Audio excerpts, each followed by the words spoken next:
এই মুহূর্তে রিটকারী আইনজীবীরা কথা বলছেন, সেখানে গণমাধ্যম কর্মীদের সাথে আমরা সরাসরি যুক্ত হচ্ছি।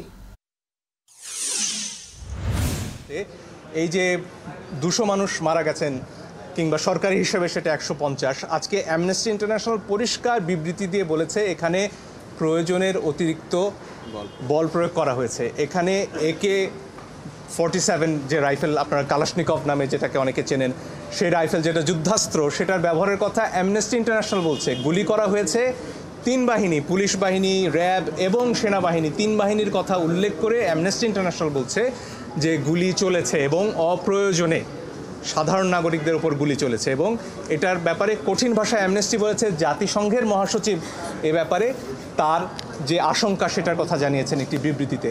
ফলে আমরা যে কথাগুলো আসলে আদালতে বলেছি এটা আন্তর্জাতিক অঙ্গনেও প্রতিধ্বনিত হচ্ছে।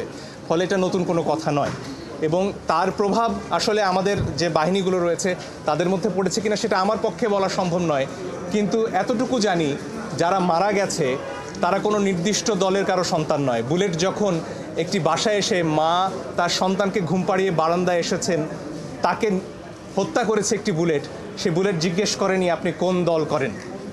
এবং আমার মনে হয় আমাদের বিভিন্ন বাহিনী, সেনাবাহিনী, পুলিশ বাহিনী, র্যাব, বিজিবি, তাদের সন্তানরা তো বাংলাদেশে রয়েছেন। তাদের সন্তানরা কি এই যে হুমকি প্রত্যেক নাগরিকের বিরুদ্ধে, যে বাসায়ও নিরাপদ নয়, তাদের ক্ষেত্রে কি এই হুমকিটা কার্যকর নয়?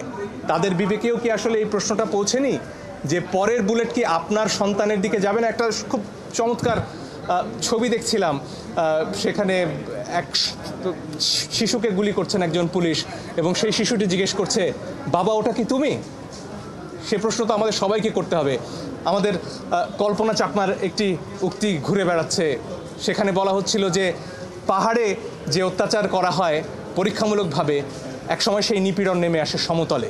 আমরা আর কতদিন অপেক্ষা করব যে আমার ঘরে?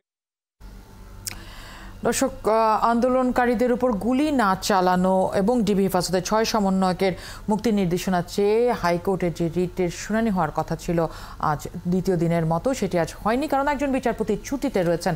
সেই বিষয় নিয়ে কথা বলছিলেন সাংবাদিকদের সাথে রিট আবেদনকারী আইনজীবী, তিনি কথা বলছিলেন গণমাধ্যমের সাথে। আমরা সরাসরি যুক্ত ছিলাম সেখানে।